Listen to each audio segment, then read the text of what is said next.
Damn your promises, Bibi. 6 weeks of empty chatter. The words exploded across the ornate Oval Office like artillery shells, shattering the diplomatic veneer that had coded American-Israeli relations for decades. Donald Trump's voice, normally modulated for the cameras, now carried the raw fury of a businessman who had been played for a fool. His massive frame hunched over the mahogany desk, scattered documents bearing official seals and classified stamps spread before him like evidence in a prosecution case. Ladies and gentlemen, we are witnessing political warfare at its most brutal. No warm-up rounds, no diplomatic niceties. Trump has opened with a haymaker that would floor lesser opponents. Benjamin Netanyahu stood frozen in the doorway, his usual confident stride arrested mid-step. The Israeli Prime Minister's weathered face, normally animated with the practiced expressions of a career politician, had drained of color. His 3 advisors clustered behind him like a defensive formation, their eyes darting between their leader and the American president, who had just declared war on protocol itself. The Mar-a-Lago residence had been transformed into a gladiatorial arena. Crystal chandeliers hung like silent witnesses above the battlefield, their light casting sharp shadows across faces lined with tension. The Atlantic Ocean roared beyond the bulletproof windows, but inside this chamber of power, the air had crystallized into something dense and suffocating. Trump's refusal to rise from his chair was more than discourtesy. It was a calculated humiliation. In the unspoken language of international diplomacy, remaining seated while a head of government entered was equivalent to a slap across the face. Every security camera in the room was recording this moment for posterity, this instant when the balance of power shifted like tectonic plates. Mr. President, Netanyahu managed, his voice carrying the slightest tremor. The title fell foreign on his tongue, a submission head never had to perform before. Thank you for making time in your schedule. Schedule? Trump's laugh was devoid of humor, a sound like breaking glass. Bibi, you are my schedule. You've been my schedule for 6 months. Do you have any idea what that means? The Israeli delegation exchanged glances heavy with foreboding. They had entered expecting a routine diplomatic dance, perhaps some gentle pressure about regional stability. Instead, they had walked into an ambush that felt personal, targeted, and devastatingly precise. Netanyahu's chief advisor, a gray-haired veteran of countless international crises, stepped forward slightly. Perhaps we could begin with the progress report we've prepared. Progress? Trump finally looked up, his eyes blazing with an intensity that made grown men uncomfortable. What progress? Show me progress. Point to something, anything, that's different from when we started this circus. The silence that followed was pregnant with danger. Netanyahu could feel his political instincts screaming warnings, but years of diplomatic conditioning pushed him toward conciliation. This was not the Donald Trump he knew, not the man who had embraced him before countless cameras, who had called him a great friend of America. Ladies and gentlemen, Netanyahu is in uncharted territory here. The playbook he's used for 15 years of leadership is being torn up before our eyes. Donald, Netanyahu began, then caught himself. Mr. President, these matters require delicate handling. We're dealing with centuries of regional complexities. Complexities? Trump's voice rose to a roar. I moved our embassy to Jerusalem. I killed the Iran nuclear deal. I gave you the Golan Heights on a silver platter. What complexities?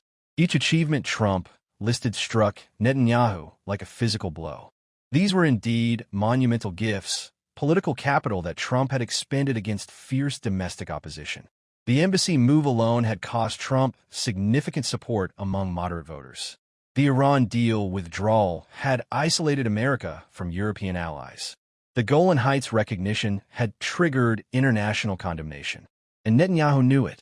Every concession had come with a price tag that Trump was now demanding to be paid.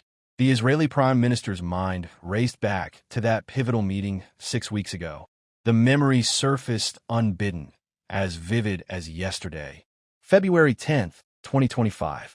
The same Oval Office, but the atmosphere had been completely different.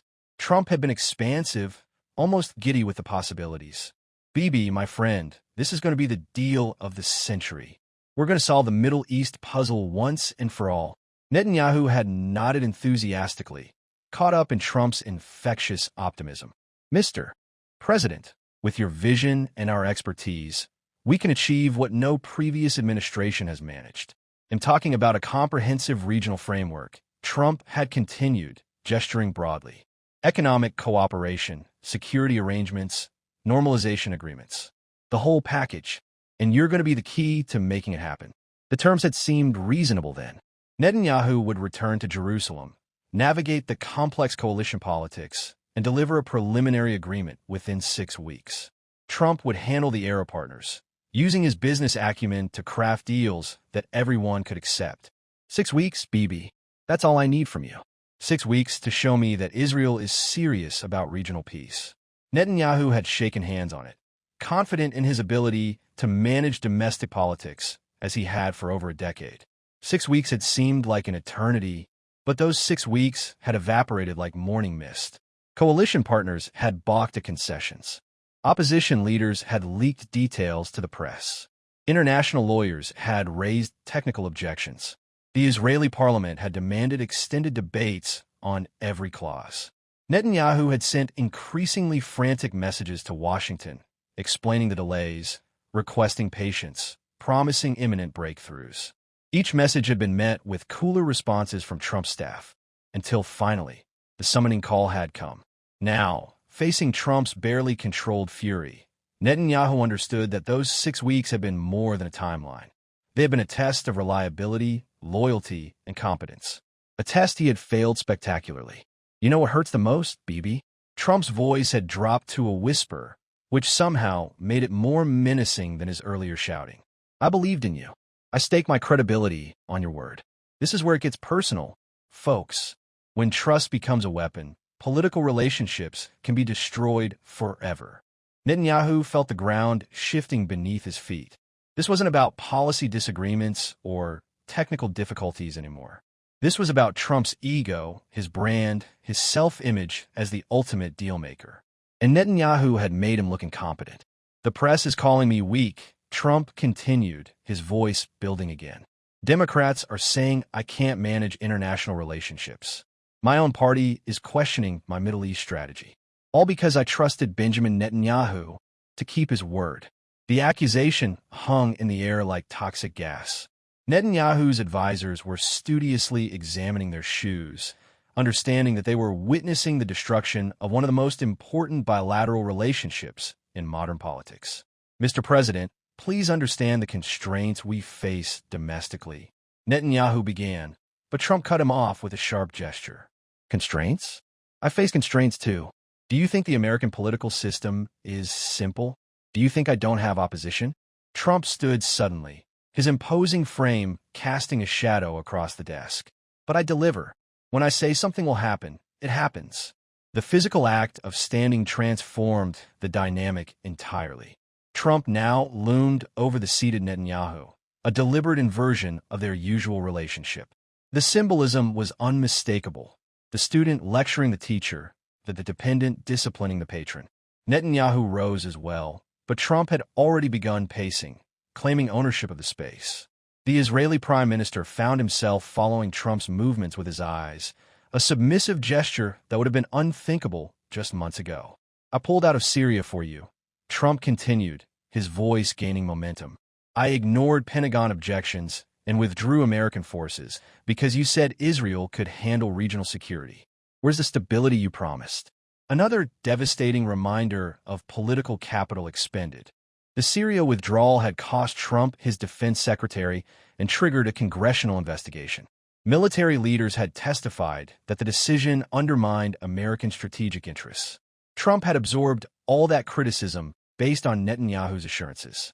I sanctioned Iran until their economy screamed, Trump pressed on. European allies threatened trade wars because I honored your request for maximum pressure. I isolated America internationally for your benefit. What I have to show for it? Each accusation was a masterpiece of psychological warfare. Trump wasn't just listing policy decisions. He was quantifying the personal cost of his friendship with Netanyahu.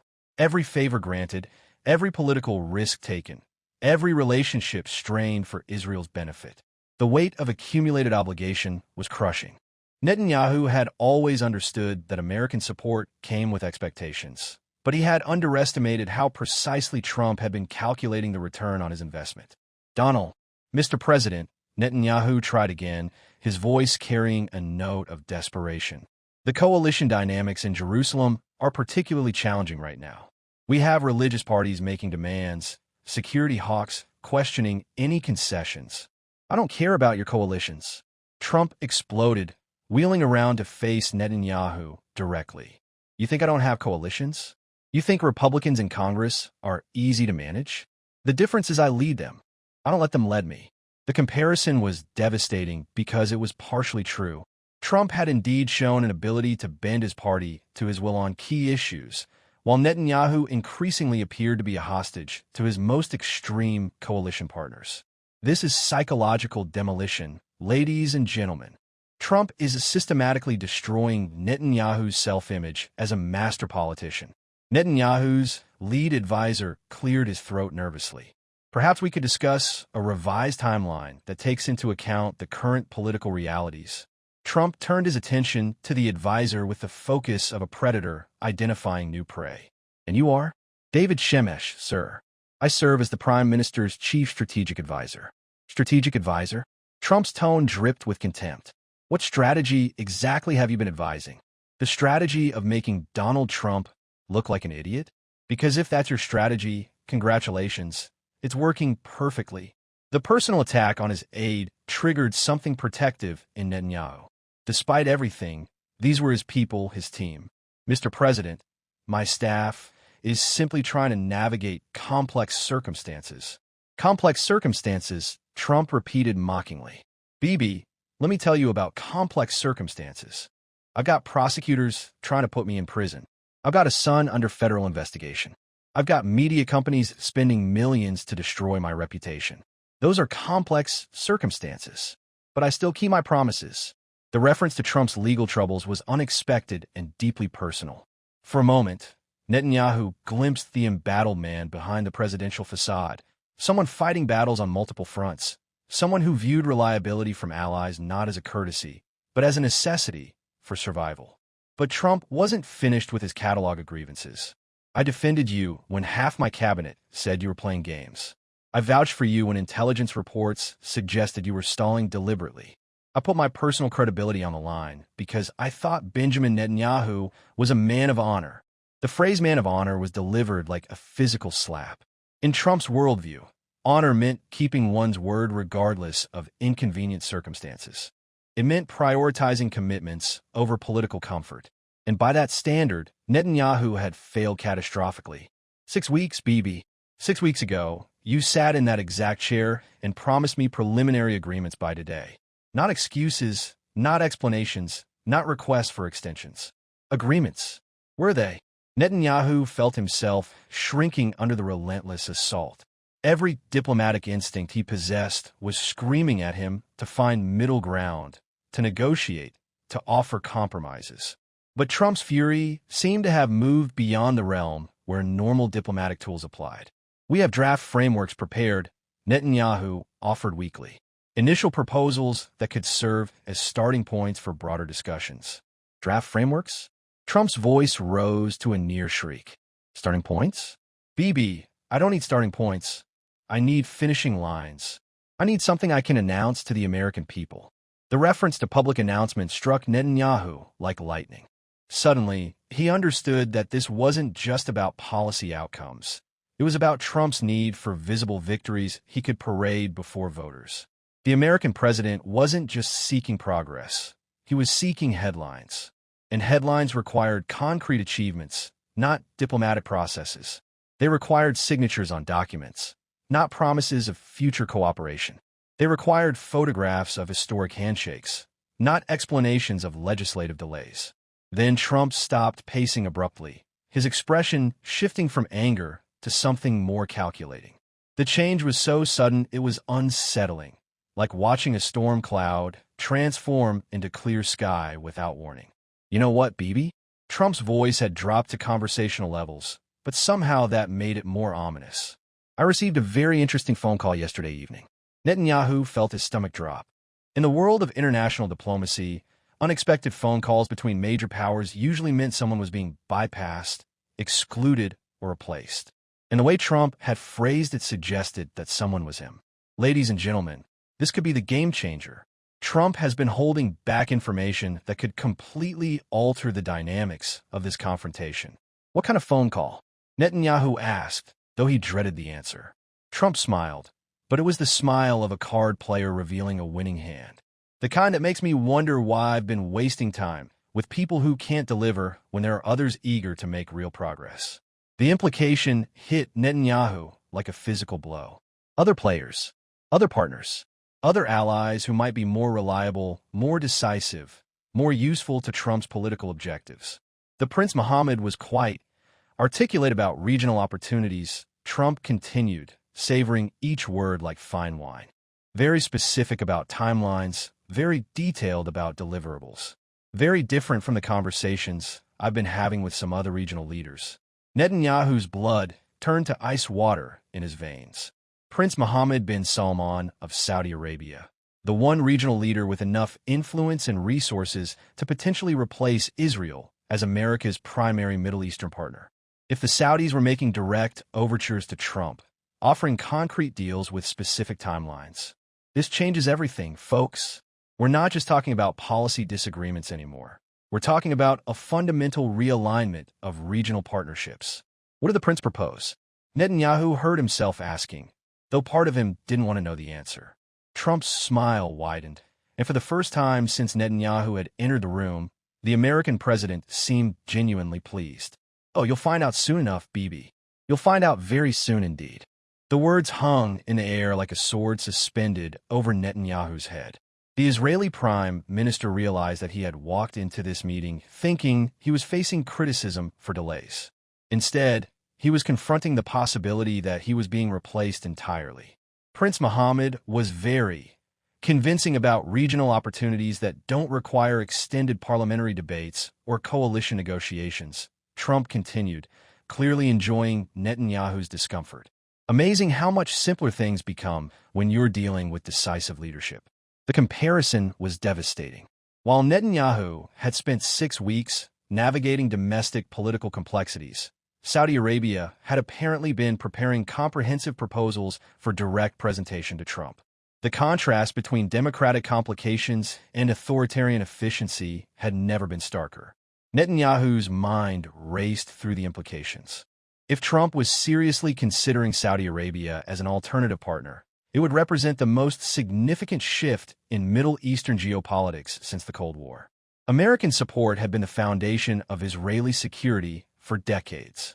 Without it, I'm sure you understand, Bibi, that I have to consider all my options, Trump said with mock sympathy. I made promises to the American people about Middle Eastern peace and stability. If some partners can't deliver, I have to find partners who can. The threat was now explicit. Netanyahu wasn't just being criticized, he was being evaluated for replacement. And the evaluation was not going well.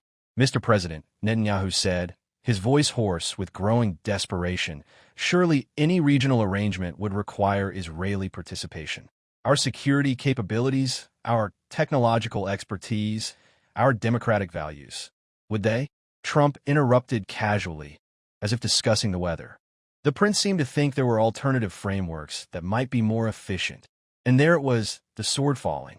Trump wasn't just angry about delayed agreements. He had been offered alternatives. Real alternatives with real timelines from real partners who weren't constrained by democratic processes or coalition politics. Netanyahu felt the walls of the Oval Office closing in around him. This wasn't a diplomatic crisis anymore. It was an existential threat to the entire foundation of Israel's international relationships. Prince Mohammed was very persuasive about his vision for regional cooperation. Trump continued, his voice carrying the satisfaction of a man holding all the cards. Very detailed about economic frameworks, very specific about security arrangements. Very different from the endless discussions and preliminary drafts I've been getting from other quarters. The message was crystal clear. While Netanyahu had been offering process, Saudi Arabia had been offering products. While Israel had been explaining complications, the kingdom had been providing solutions. Ladies and gentlemen, we are witnessing a diplomatic earthquake. The ground is shifting beneath one of America's oldest and most important alliances. What exactly did the prince propose? Netanyahu asked again, knowing that the details would probably destroy whatever hope he had left. Trump looked at him for a long moment, as if deciding whether to deliver the final blow or let Netanyahu's imagination do the work. Then he smiled, the cold, calculating smile of a businessman who had just negotiated the deal of a lifetime. Prince Mohammed was very convincing about his timeline commitments, Trump said slowly, savoring each word. Very specific about deliverables and very confident about his ability to execute without the complications that seemed to plague other regional partnerships. The emphasis on execute was not accidental. While Netanyahu had been explaining why things couldn't be done, Saudi Arabia had apparently been demonstrating how they could be accomplished. Netanyahu felt his last hope crumbling. If Saudi Arabia was offering Trump concrete achievements with guaranteed timelines, there was nothing Israel could match. Democratic processes, coalition negotiations, parliamentary debates. All the mechanisms that had made Israeli democracy a source of pride were now becoming liabilities in a competition with authoritarian efficiency. The prince was particularly compelling when he discussed his vision for regional economic integration. Trump continued, clearly enjoying the effect his words were having. Specific numbers, concrete projects, measurable outcomes. The kind of partnership that produces results Americans can see and appreciate. Each word was a nail in the coffin of Netanyahu's political future. The Israeli prime minister could almost see the headlines. Trump abandons Israel for Saudi partnership. The domestic political consequences would be catastrophic. His coalition would collapse overnight. His opponents would crucify him for losing America. But worse than the political implications were the security ramifications. Without American support, Israel would face a hostile region essentially alone. Regional adversaries who had been contained by the threat of American retaliation would suddenly see opportunities. Allies who had cooperated based on American pressure would begin reconsidering their positions. Prince Mohammed, Trump said with obvious satisfaction, was very eloquent about regional opportunities that don't require months of parliamentary procedure or coalition management. Quite refreshing, actually. And there it was, the final insult wrapped in praise for Israel's replacement. Trump wasn't just threatening to abandon Netanyahu. He was explaining why the abandonment made sense.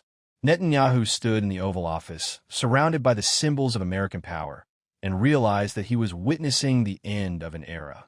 The special relationship that had defined Israeli security for generations was being dissolved before his eyes, replaced by a more convenient partnership that offered Trump what he needed: quick results and easy headlines. Prince Mohammed bin Salman, Trump said with deliberate formality, was quite convincing in outlining his timeline for regional cooperation. Very specific about his ability to deliver concrete results within clearly defined parameters. The full name, spoken with obvious respect, felt like a funeral announcement for Netanyahu's political career. Trump was no longer talking about Saudi proposals as abstract possibilities. He was discussing them as realistic alternatives to Israeli cooperation. Netanyahu looked around the Oval Office one more time, taking in the symbols of power that had once seemed welcoming, protective even. Now they felt cold, foreign, belonging to a world that was moving beyond him. Prince Mohammed, Trump concluded with obvious satisfaction, was very convincing about his ability to deliver what I need, when I need it, without the endless complications that seem to characterize other regional partnerships. Netanyahu felt the ground disappearing beneath his feet as he realized the full scope of what was happening.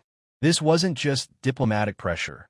It was a complete realignment of American Middle Eastern strategy, with Israel being relegated from essential partner to optional participant. The chapter ended with Netanyahu staring into an abyss of his own making, while Trump smiled with the satisfaction of a man who had just revolutionized the balance of power in the world's most volatile region. The silence that followed Trump's mention of Prince Mohammed stretched like a taut wire ready to snap. Netanyahu felt his world tilting on its axis as the implications cascaded through his mind like falling dominoes. The Israeli prime minister's face had drained of what little color remained, leaving him looking like a man staring into his own political grave. Ladies and gentlemen, we are witnessing the moment when everything changes. Netanyahu just realized he's not just fighting for a deal, he's fighting for Israel's survival as America's premier Middle Eastern ally. Trump savored the silence like a fine vintage, letting Netanyahu's imagination do the heavy lifting. The American president moved to the massive windows overlooking the Atlantic, his hands clasped behind his back in a pose that screamed dominance. The symbolism was unmistakable. While Netanyahu remained trapped in the center of the room, Trump commanded the horizons. The prince was quite specific about his proposals. Trump finally continued, his voice carrying the casual tone of a man discussing weekend golf plans. Oil production schedules, defense procurement commitments, technology transfer agreements. Real numbers, BB. Concrete deliverables with binding timelines. Each word hit Netanyahu like a sledgehammer. Oil production schedules meant energy leverage over global markets. Defense procurement meant billions in American military sales. Technology transfer meant strategic partnerships that could reshape regional power balances. And all of it without Israeli involvement. Netanyahu's chief advisor, David Shemesh, shifted nervously, his notebook trembling slightly in his hands. The man who had navigated countless international crises was watching his expertise become irrelevant in real time. When Saudi Arabia could offer Trump economic partnerships worth hundreds of billions, what did Israeli intelligence cooperation matter? Mr. President, Netanyahu managed, his voice hoarse. Surely any comprehensive regional framework requires Israeli participation. Our security expertise, our democratic institutions. Trump turned from the window with theatrical slowness, his expression shifting from casual interest to something approaching pity. Does it, though? The prince seemed quite confident about alternative security arrangements, very detailed about how regional stability could be maintained through different partnerships. The phrase different partnerships landed like a death sentence. Netanyahu could practically see the map being redrawn, with Israel transformed from an indispensable ally to an isolated outpost clinging to American goodwill that was rapidly evaporating. This is devastating, folks. Trump is systematically demolishing every assumption Netanyahu has built his career on. What exactly did the prince offer? Netanyahu asked, though he was beginning to suspect that the details would only make things worse. Trump reached into his jacket pocket and withdrew his phone, the gesture casual but loaded with menace. Let me see. I have his proposal right here. Very organized, very professional. The kind of documentation I've been hoping to receive from other partners. The implied criticism was devastating. While Netanyahu had been offering explanations and requesting patience, Saudi Arabia had apparently been preparing comprehensive proposals with professional presentation standards. Trump scrolled through his phone with deliberate slowness, clearly enjoying Netanyahu's growing panic. Here we go. Economic cooperation framework valued at $400 billion over 10 years. Defense procurement commitments totaling $80 billion. Regional stability mechanisms involving Egypt, Jordan, and the UAE. The numbers were staggering. $400 billion in economic cooperation dwarfed anything Israel could offer.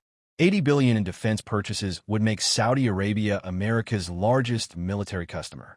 And the involvement of Egypt, Jordan, and the UAE suggested a comprehensive regional realignment that would leave Israel completely isolated. Netanyahu felt his knees weakening. These weren't empty promises or vague commitments. They were specific, massive, and immediately actionable. Everything that his own proposals were not. The prince was particularly impressive when discussing timeline commitments. Trump continued, his voice carrying the satisfaction of a man comparing excellent merchandise to defective goods. Signature-ready agreements within 30 days.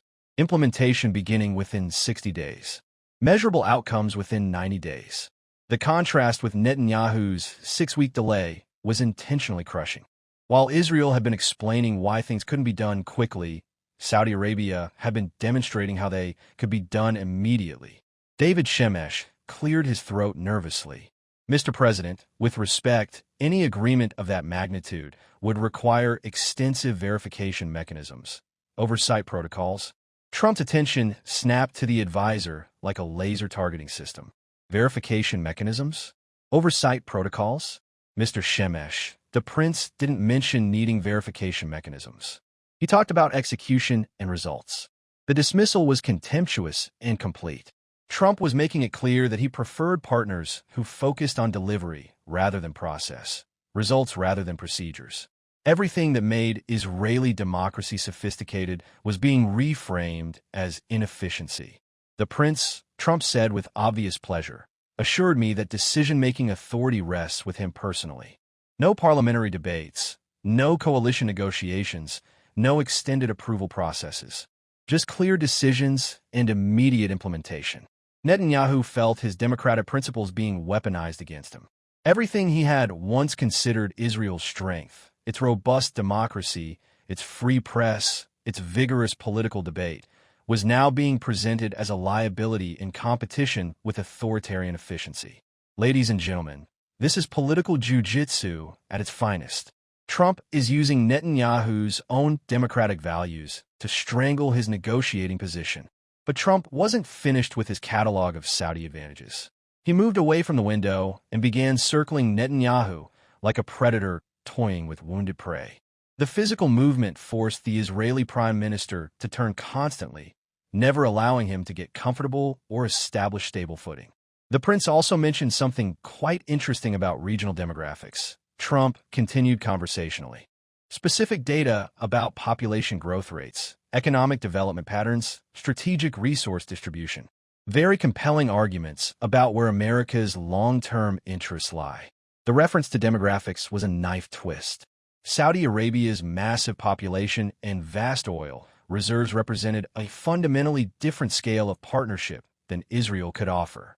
When the choice was between 25 million Saudis sitting on the world's largest oil reserves and 9 million Israelis in a resource-poor nation, the strategic math was brutally simple. Netanyahu's other advisors were now staring at their shoes, understanding that they were witnessing the real-time dissolution of their country's most important alliance. The Israeli delegation had walked into this meeting expecting routine diplomatic pressure. Instead, they were confronting an existential threat to their nation's strategic foundation. Prince Mohammed, Trump said with deliberate formality, was quite eloquent about historical precedents for American partnerships that produce mutual prosperity rather than endless requests for assistance. The phrase request for assistance was a direct attack on Israeli military aid, transforming America's support from strategic investment into a charitable burden. Trump was reframing the entire relationship, suggesting that Israel took from America while Saudi Arabia gave to it. Netanyahu felt his life's work crumbling around him. For decades, he had built his political career on maintaining and strengthening Israeli-American relations.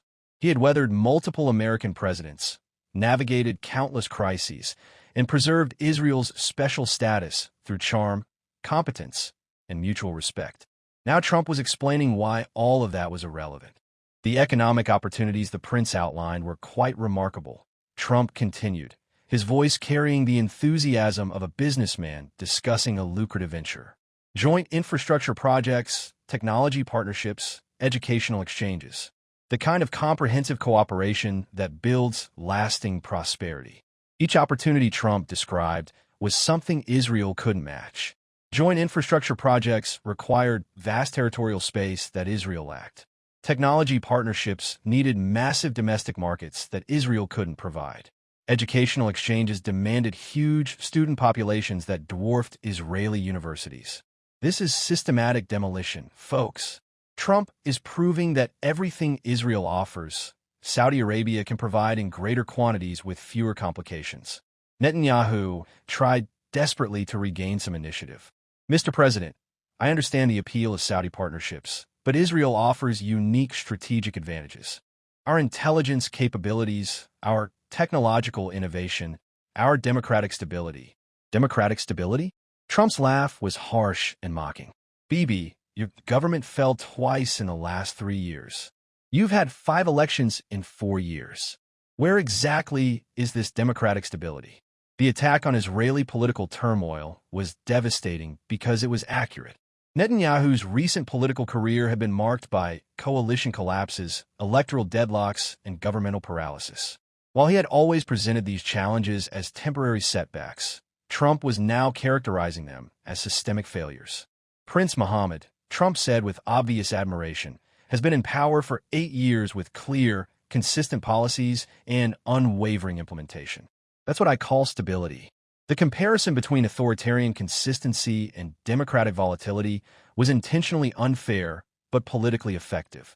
Trump was arguing that reliable dictatorship was preferable to unreliable democracy when it came to international partnerships. Netanyahu felt sweat beading on his forehead despite the air conditioning. Every argument he might make had been preemptively demolished. Democratic values? Dismissed as inefficiency. Intelligence cooperation? Overshadowed by economic partnerships. Technological innovation? Dwarfed by massive resource advantages. The prince was also quite insightful about regional security arrangements. Trump continued, moving closer to Netanyahu with each sentence. Specific proposals for burden sharing, responsibility distribution, and cost management. Very different from partnerships that seem to generate more expenses than benefits. The reference to expenses was a brutal reminder of Israeli military aid, reframed as a financial drain rather than a strategic investment. Trump was suggesting that America paid to support Israel, while Saudi Arabia paid to partner with America. Netanyahu's mind raced through potential responses, but every option seemed to lead deeper into the trap Trump had laid. Defend Israeli aid? That would only emphasize American generosity versus Israeli dependence. Argue about democratic values? Trump had already dismissed them as inefficiency. Highlight security threats? Saudi Arabia could claim to face similar challenges with greater resources to address them. Ladies and gentlemen, Netanyahu is in checkmate position. Every move he makes only worsens his strategic situation. Mr. President, Netanyahu tried again, his voice carrying a note of desperation he couldn't entirely suppress. Surely the historical relationship between our nations has value that transcends immediate economic calculations. Historical relationships, Trump interrupted with brutal finality, don't win elections. Results win elections. And right now, the prince is offering me results while you're offering me history lessons. The dismissal of decades of Israeli-American cooperation as mere history lessons was breathtakingly callous. Trump was making it clear that he valued future opportunities over past achievements, potential partnerships over proven relationships. Netanyahu felt something breaking inside him. This wasn't political pressure anymore. It was political execution. Trump wasn't trying to motivate better performance. He was justifying Israel's replacement. But then Trump did something unexpected. He stopped pacing and stood directly in front of Netanyahu, his expression shifting from triumph to something almost resembling sympathy. You know what the really tragic part is, Bibi? Trump's voice had dropped to a conversational tone that was somehow more menacing than his earlier aggression. This whole crisis was completely preventable. Netanyahu looked up sharply, sensing a shift in Trump's approach, but unable to predict where it might lead. 6 weeks ago, all you had to do was keep one simple promise, Trump continued. Just one. Preliminary agreements by today. That's all I asked for. And if you had delivered, Trump shrugged eloquently. Well, Prince Mohammed's call would have been politely declined. The implication hit Netanyahu like lightning. This entire confrontation, this existential threat to Israeli-American relations, could have been avoided if he had simply met his original commitment. Trump was suggesting that Saudi Arabia's advances were a consequence of Israeli failure rather than a strategic preference. But there was something else in Trump's tone, something that suggested this revelation wasn't the end of the story. Of course, Trump said with studied casualness, there might be a way to recalibrate the situation. Netanyahu's heart leaped despite himself. After the sustained assault on Israel's relevance, any suggestion of hope felt like a lifeline. What kind of recalibration? Trump smiled, but it was the smile of a chess player revealing a trap that had been 20 moves in the making. Well, BB, that depends on how serious you are about preserving American-Israeli relations. The phrasing was ominous. Trump wasn't offering to restore the relationship to its previous status. He was suggesting that its preservation would require some kind of sacrifice or concession that Netanyahu might not be willing to make. This is it, folks. Trump is about to reveal his real agenda. Everything we've witnessed so far might have been orchestrated to reach this exact moment. I'm very serious about our alliance, Netanyahu said carefully, sensing that he was walking into another trap, but unable to see its dimensions. Are you? Trump's voice carried a note of skepticism, because Prince Mohammed was very serious about his proposals, very specific about what he was willing to commit to, very clear about what he expected in return. The continued references to Saudi commitment were clearly meant to pressure Netanyahu into making comparable promises. But there was something in Trump's tone that suggested he had a specific commitment in mind. What would you need from Israel to recalibrate our relationship? Netanyahu asked, though he dreaded the answer. Trump's smile widened, and for the first time since the meeting began, he looked genuinely pleased. That's the right question, Bibi. The question you should have asked 6 weeks ago, instead of making promises you couldn't keep. The criticism stung, but Netanyahu was focused on the possibility of salvation. If Trump was willing to negotiate rather than simply execute Israel's diplomatic death sentence, there might still be hope. The prince, Trump said with deliberate emphasis, was willing to make certain public commitments about American leadership in regional affairs. Very specific acknowledgments about who drives Middle Eastern policy and who follows that leadership. The words carried an ominous undertone. Trump wasn't just talking about policy agreements, he was discussing public statements about hierarchy and dominance, the kind of statements that would humiliate the speaker while elevating the recipient.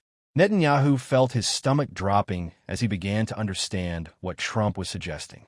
What kind of public commitments? Trump reached into his jacket and withdrew a folded document, holding it like a weapon. As it happens, I have a draft statement prepared, something that would demonstrate Israeli commitment to American leadership while acknowledging past shortcomings in the relationship. The phrase past shortcomings was clearly code for Netanyahu's failures over the previous 6 weeks. Trump was demanding not just future compliance, but public acknowledgement of previous inadequacy. May I see the statement? Netanyahu asked, though he was certain that reading it would only confirm his worst fears. Trump unfolded the document with theatrical flourish, scanning it with obvious satisfaction. Let's see. The state of Israel acknowledges the paramount importance of American leadership in regional affairs and commits to supporting United States initiatives without the delays and complications that have characterized recent diplomatic interactions. The word struck Netanyahu like physical blows. Paramount importance of American leadership was diplomatic language for Israeli subordination.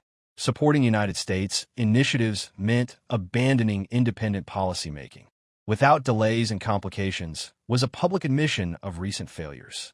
This is devastating, ladies and gentlemen. Trump is demanding not just compliance, but public humiliation as the price of preserving Israeli-American relations. But Trump wasn't finished reading.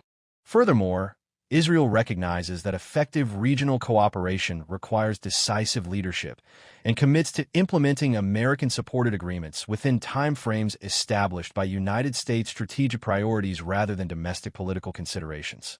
The phrase "rather than domestic political considerations" was particularly cruel.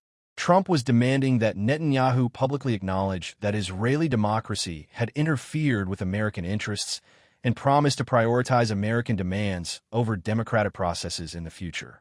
Netanyahu felt his legs weakening. This wasn't a diplomatic agreement. It was a public capitulation designed to humiliate him personally while establishing American dominance over Israeli policymaking. There's more, Trump said with obvious pleasure. The Prime Minister of Israel personally acknowledges responsibility for recent delays in regional cooperation and commits to ensuring that future Israeli participation in American-led initiatives will reflect the efficiency and reliability that such partnerships require. The word personally was a knife through Netanyahu's heart. Trump wasn't just demanding Israeli submission. He was requiring Netanyahu to publicly accept personal blame for the relationship's deterioration. This would destroy his domestic political standing while establishing him as Trump's subordinate.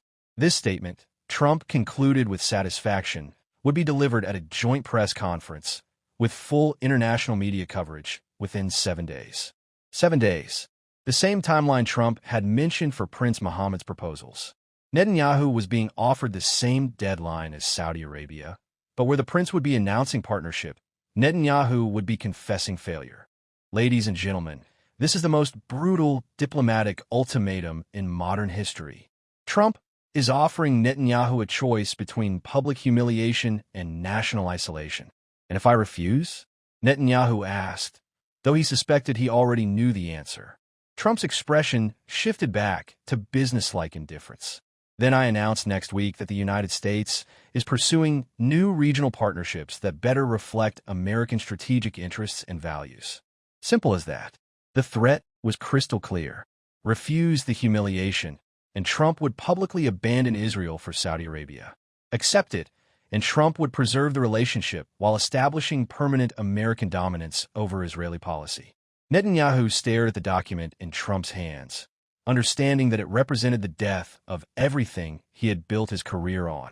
Israeli independence, regional leadership, equal partnership with America, all of it would be sacrificed to preserve the basic relationship that made Israel's survival possible.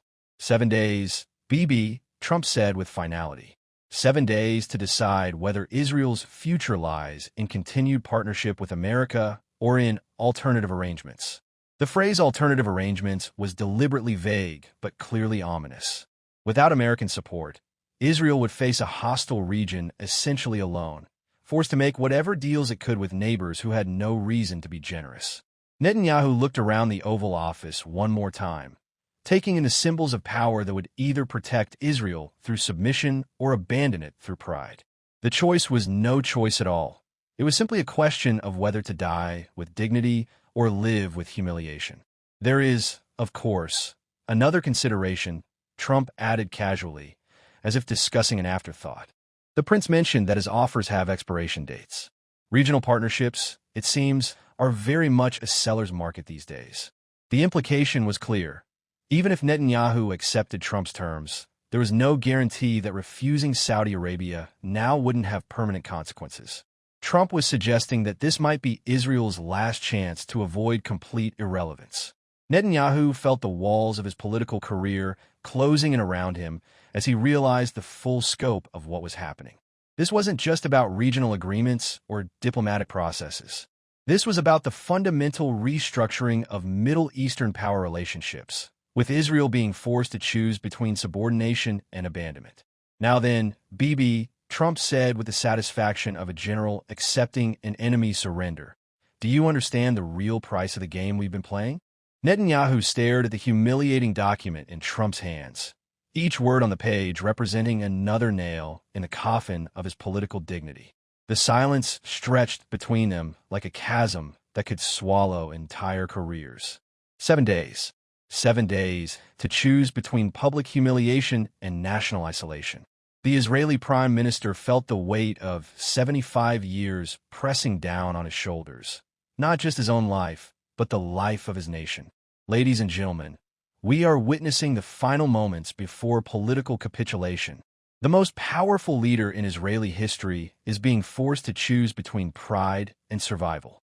Trump stood motionless, the document held between them like a peace treaty written by the victor for the vanquished. His expression had shifted from anger to something far more dangerous, the cold satisfaction of a chess master executing a strategy that had been planned from the very beginning. You know, Bibi, Trump said with conversational casualness that made his words more terrifying, this moment was inevitable from the day you walked into this office 6 weeks ago and made promises you couldn't keep. The phrase "this moment was inevitable" hit Netanyahu like a revelation. Suddenly, the entire confrontation took on a different character. This wasn't spontaneous rage or disappointment. This was orchestrated, planned, executed with the precision of a military operation. Netanyahu's eyes darted to Trump's advisors, who had remained silent throughout the confrontation. For the first time, he noticed their expressions weren't shocked or uncomfortable. They looked prepared, as if they had known exactly how this meeting would unfold. How long have you been planning this? Netanyahu asked, his voice hoarse with the realization that he had been outmaneuvered not just today, but for weeks. Trump's smile was that of a predator who no longer needed to hide his intentions. Planning what, Bibi? Your failure? I didn't plan your failure. I just prepared for it. The distinction was diabolical. Trump hadn't orchestrated Netanyahu's inability to deliver on his promises, but he had clearly anticipated it and prepared accordingly. The Saudi proposal, the ultimatum, the humiliating statement, all of it had been ready and waiting for this moment. This is masterful political strategy, folks. Trump didn't just react to Netanyahu's failure. He weaponized it. The Prince Muhammad's call, Netanyahu said slowly, understanding flooding through him. When did it really happen? Trump's silence was answer enough. The timing of Saudi Arabia's outreach hadn't been coincidental. It had been coordinated with Netanyahu's deadline, time to provide Trump with maximum leverage at precisely the moment when Israeli influence was weakest. David Shemesh, Netanyahu's chief advisor, looked physically ill as the implications became clear. "Sir," he whispered urgently, "we need to consider the ramifications of accepting these terms." Ramifications? Trump's attention snapped to the advisor like a laser. "Mr. Shemesh, the ramifications of not accepting these terms should be your primary concern right now." The threat was explicit and immediate. Trump wasn't offering Netanyahu time to deliberate or consult with colleagues. This was a moment of decision that would define not just the next 7 days, but the next several decades of Middle Eastern geopolitics. Netanyahu felt his throat constricting as he stared at the document that would transform him from regional leader to subordinate ally. Every instinct screamed against signing what amounted to a public confession of inadequacy. But every rational calculation pointed toward the same conclusion. Without American support, Israel faced an impossible strategic situation. The terms are non-negotiable. Trump continued with the finality of a judge pronouncing sentence. Complete acceptance within 7 days, or I move forward with alternative partnerships that don't require endless accommodation of domestic political complications. The phrase alternative partnerships no longer sounded like a threat. It sounded like a promise. Trump had demonstrated that he possessed viable alternatives to Israeli cooperation. The Saudi proposal wasn't a negotiating tactic. It was a genuine option that became more attractive with every moment Netanyahu hesitated. Ladies and gentlemen, this is political execution at its most efficient. Trump has eliminated every option except submission. Netanyahu's hands trembled slightly as he reached for the document. The paper felt heavier than it should have, weighted with the consequences of accepting terms that would destroy his legacy while preserving his nation's survival. But as his fingers touched the edge of the paper, something shifted in his expression. A flicker of calculation passed across his weathered features, so brief that anyone not watching carefully might have missed it entirely. 7 days. Netanyahu repeated slowly, his voice carrying a note that Trump couldn't quite identify. 7 days, Trump confirmed. Public statement, international media coverage, full acknowledgement of the terms we've discussed. Netanyahu nodded, but there was something in his manner that suggested he was processing information beyond the immediate conversation. And this statement would be delivered exactly as written? No modifications, no additions? Trump's eyes narrowed slightly. Exactly as written, word for word. Any deviation voids the entire arrangement. Of course, Netanyahu said, his tone carrying what might have been resignation, but could equally have been something else entirely. I understand the importance of precision in international statements. There was something in the way Netanyahu emphasized precision that made Trump pause. For the first time since the meeting began, the American president looked uncertain about his complete control over the situation. But the moment passed, and Trump's confidence returned. Excellent. Then we understand each other. Netanyahu straightened his shoulders, and when he looked up, his expression had transformed. The desperation and panic had been replaced by something that resembled his old political confidence. Yes, Mr. President, I believe we understand each other perfectly. The shift was subtle but unmistakable. Netanyahu was no longer the broken supplicant he had been moments before. He was once again Benjamin Netanyahu, the man who had survived and thrived in Middle Eastern politics for over 2 decades. This is interesting, folks. Something has changed in Netanyahu's demeanor. The master politician might not be as defeated as he appeared. Good, Trump said, though he was clearly noting the change in Netanyahu's bearing. Then let's discuss the logistics of your statement. Actually, Netanyahu interrupted gently. I think we should probably involve both of our communications teams in the preparation. Such an important announcement deserves proper coordination. Trump nodded, but his expression suggested he was trying to read something in Netanyahu's tone that remained elusive. Of course, professional presentation is important. Very important, Netanyahu agreed. especially when the entire world will be analyzing every word, every gesture, every implication.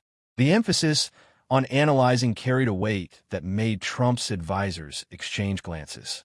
Netanyahu seemed to be suggesting that the statement would be subject to interpretations beyond its literal meaning. But Trump pressed forward, eager to cement his victory. My communications director will coordinate with your staff to ensure appropriate media coverage. Excellent, Netanyahu said with what appeared to be genuine enthusiasm. I'm sure this will be a press conference that people remember for a very long time. The phrase remember for a very long time hung in the air with implications that neither man chose to explore explicitly. But Trump's expression suggested he was beginning to suspect that Netanyahu's capitulation might not be as complete as it appeared. Now then, Trump said, moving toward his desk with the satisfaction of a man concluding a successful negotiation, shall we bring in the press for some preliminary photographs? Let the world see that American-Israeli relations remain strong. Ladies and gentlemen, here comes the theater, the public performance that will hide the private drama we've just witnessed. Netanyahu nodded graciously. I think that would be appropriate, Mr. President. The world should see that we can work together effectively. Trump pressed a button on his desk, and within moments, aides began filing into the Oval Office. The transformation was immediate and remarkable. Both leaders shifted into their public personas as smoothly as actors taking the stage. Gentlemen, Trump announced to the gathering staff, the Prime Minister and I have had a very productive discussion about regional cooperation. We'll be making some important announcements in the coming days. Netanyahu smiled broadly, looking every inch the confident statesman. President Trump's leadership in Middle Eastern affairs continues to produce remarkable results. Israel is grateful for American guidance in these complex matters. The words were perfectly calibrated, acknowledging American leadership while maintaining Israeli dignity. But there was something in Netanyahu's delivery that suggested multiple layers of meaning. The doors opened and a carefully selected group of photographers entered, their cameras already clicking as they captured images of the two leaders standing together. Trump moved to stand beside Netanyahu, placing his hand on the Israeli Prime Minister's shoulder in a gesture that appeared friendly, but clearly established hierarchy. Mr. President, one photographer called out, could you both look this way for a moment? Both leaders turned toward the cameras, their smiles perfectly synchronized. To any observer, they appear to be close allies discussing mutually beneficial policies. The private psychological warfare of the previous hour was completely invisible. But as they posed for the photographs, Netanyahu leaned slightly closer to Trump, his voice dropping to a whisper that only the American president could hear. You know, Donald, Netanyahu murmured, his smile never wavering for the cameras, I've been thinking about our conversation. Trump's expression remained fixed for the photographers, but his eyes sharpened with attention. Oh, yes, Netanyahu continued in the same barely audible whisper. You mentioned the importance of precision in international statements. Very wise advice. Trump's smile became slightly more forced. There was something in Netanyahu's tone that suggested this conversation was heading somewhere unexpected. This is fascinating, ladies and gentlemen. Even in the midst of public theater, these two are still maneuvering for advantage. I've always believed, Netanyahu whispered, that precision is essential when dealing with matters that might be subject to detailed analysis by various interested parties. The phrase detailed analysis by various interested parties carried implications that made Trump's jaw tighten slightly, though his public smile never faltered. What exactly are you suggesting, Bibi? Trump whispered back, his voice carrying a warning edge. Netanyahu's smile broadened for the cameras, but his words carried the weight of revelation. Oh, nothing specific, Donald. Just that in today's world, important conversations have a way of being preserved for posterity. The word preserved hit Trump like an electric shock. His eyes widened almost imperceptibly as the implications became clear. You wouldn't, Trump whispered, his public demeanor showing the first signs of strain. Wouldn't what? Netanyahu replied innocently, still smiling brilliantly for the photographers. I'm simply observing that technology has made accurate record-keeping much easier than it used to be. Trump's mind raced through the possibilities. Had Netanyahu been recording their conversation? Did he have audio evidence of the ultimatum the threats, the demands for public humiliation. The political implications of such a recording becoming public would be catastrophic. Ladies and gentlemen, this could be the ultimate plot twist. Has Netanyahu been playing a deeper game than anyone realized? Gentlemen, one of the photographers called out, "Could we get a handshake for the cameras?" Both leaders extended their hands automatically, their political instincts overriding their private tension. As their hands clasped, Netanyahu leaned in once more. Of course, he whispered, such recordings would only become relevant if someone felt that agreements weren't being honored properly. As long as all parties behave reasonably, the threat was veiled but unmistakable. Netanyahu was suggesting that he possessed insurance against Trump's ultimatum, evidence that could destroy the American president if their arrangement became too publicly humiliating. Trump's grip tightened on Netanyahu's hand, but his smile remained fixed for the cameras. "I assumed such recordings would work both ways, BB." "Naturally," Netanyahu replied smoothly, "which is why I'm sure our future cooperation will be conducted with appropriate respect for both parties' interests." The phrase appropriate respect was loaded with meaning. Netanyahu wasn't rejecting Trump's ultimatum. He was modifying its terms. The public statement would be delivered, but not as a humiliating capitulation. Instead, it would be crafted as a dignified acknowledgement of American leadership that preserved Israeli honor. This is incredible political chess, folks. Netanyahu may have turned his apparent defeat into a stalemate. "Thank you, gentlemen," the lead photographer announced. "I think we have what we need." The cameras retreated, leaving Trump and Netanyahu alone once more with their advisors. The public masks slipped away, revealing expressions of calculation and wariness. "So," Trump said carefully, "we have an understanding about next week's announcement?" "Absolutely," Netanyahu replied with genuine warmth. "I'm looking forward to demonstrating Israeli commitment to American regional leadership in terms that reflect the dignity of both our nations." The phrase dignity of both our nations was Netanyahu's diplomatic way of saying that the humiliating language of Trump's original statement would be modified. He was accepting the substance of Trump's demands while rejecting their most degrading elements. Trump studied Netanyahu's face, trying to read the extent of the Israeli prime minister's leverage. The possibility of recorded evidence changed everything. A tape of Trump demanding public humiliation from an ally would be politically toxic, especially with American Jewish voters. "I'm sure," Trump said slowly, "that any statement will be crafted with appropriate consideration for all relevant factors."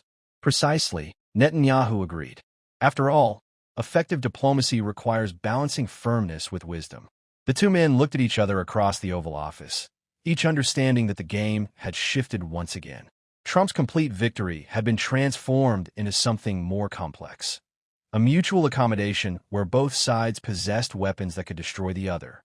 Ladies and gentlemen, we are witnessing the birth of a new kind of political relationship, one based not on friendship or enmity, but on mutual assured destruction. "Well then," Trump said with forced cheerfulness, "I look forward to next week's announcement."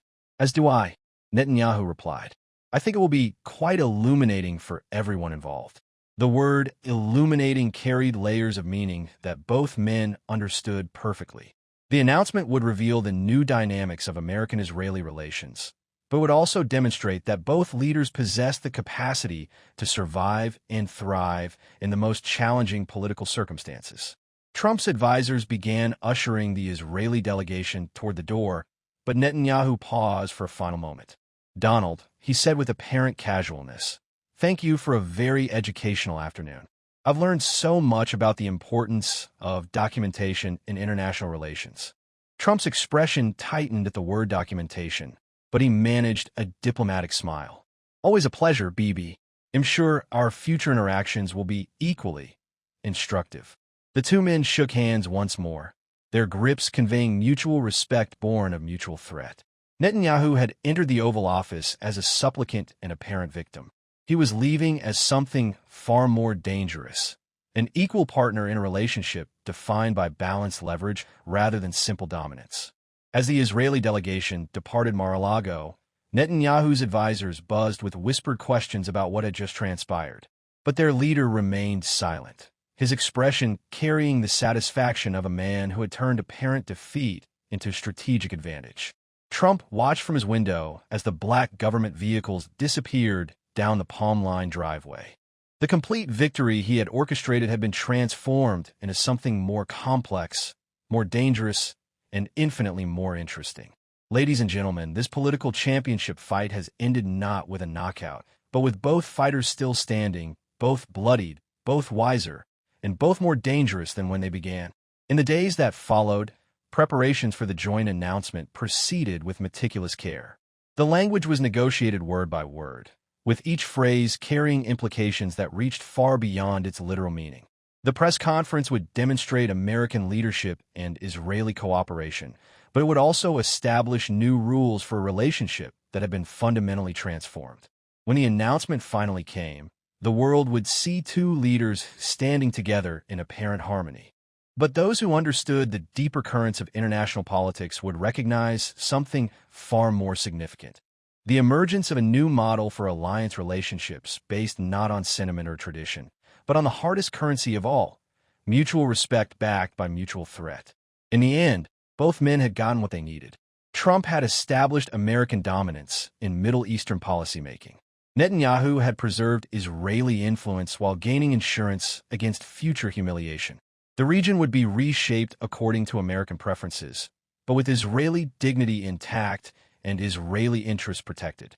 The press conference would mark not the end of American-Israeli friendship, but its evolution into something more honest, more sustainable, and infinitely more complex. In a brutal world of international politics, it might even be called progress.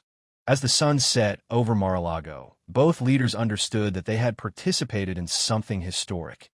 Not the destruction of an alliance, but its transformation into something that could survive the personalities and ambitions of any particular leaders. After all, in the grand theater of international politics, today's victor is tomorrow's supplicant, today's threat is tomorrow's partner, and today's enemy is tomorrow's ally.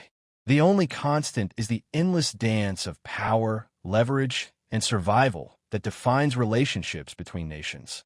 And in that eternal dance, both Donald Trump and Benjamin Netanyahu had just demonstrated that they remain formidable partners, worthy adversaries, and dangerous allies in the ongoing struggle to shape the future of the world's most volatile region. The game would continue, but the rules had changed forever.